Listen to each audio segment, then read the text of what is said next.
Good day and welcome. Thank you for joining us. Today we enter the world of investments. Let's call it Investments 101. CEO of RIG, Willem Lategan, joins me today. Willem, welcome. Hi, Yolanda. How do you approach investments at RIG? Yeah, RIG is an investment advice business. That's a main focus of our business. And we start with the investor. We want to understand the investor's unique goals and also the time horizons that they need to reach these goals. And along the way, we want to make certain that they do take enough risk to reach these goals. So we've all heard the saying that you shouldn't put all your eggs in one basket. How do we then diversify our investment? Yeah, we take a lot of risks in doing investments, but we can mitigate a lot of these risks through diversification. And practically, we do this through allocation.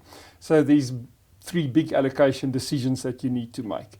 You allocate to different asset classes, to equities, interest-bearing instruments like cash and bonds and property. Your second allocation decision is geographic in nature, so you decide how much you invest locally and then how much you invest offshore. The third one is you allocate your investments over a period of time, hopefully, many years, decades, but in a disciplined way, investing on a yearly basis.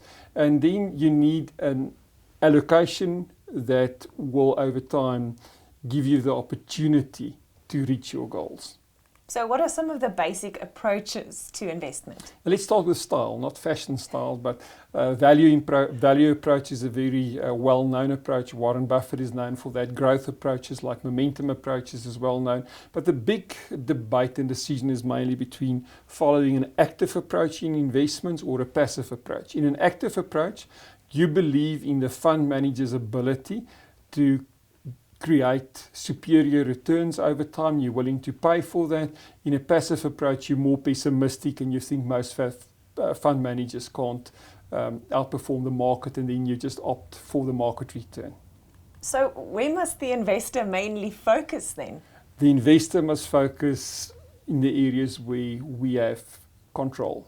We can't control the markets or movements of currency fluctuations, but you can control how much you save. You can control the contributions that you make to your investments on a regular basis. You can start investing early. The earlier the better. You can postpone your retirement. Yeah, if you retire later, it's better.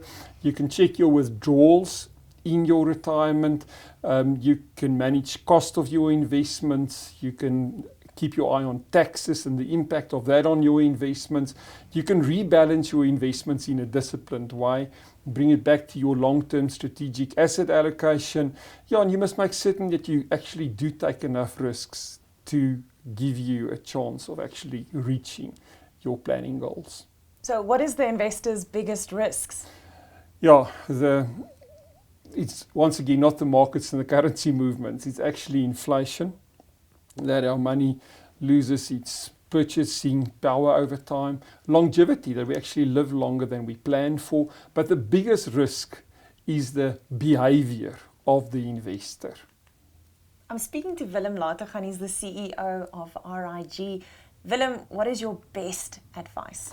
I would say is make certain that you travel this road with a trusted advisor and somebody who can help you in a disciplined way to stick to your investment plan. It's like a road map that you choose to navigate with.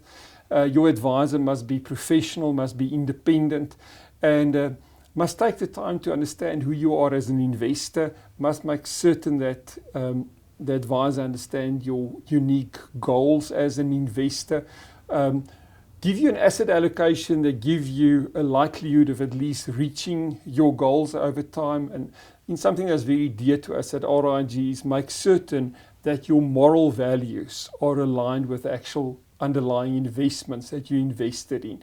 And then protect your capital. I mean, if somebody approaches you with an investment scheme and it's too good to be true, then it's too good to be true, and then it's a lie, and stay away from it.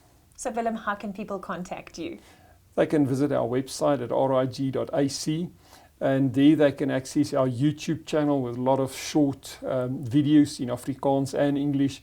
They can also enroll for short courses on our online learning platform called the School of Wisdom for Wealth. Also, the courses are available in Afrikaans and English.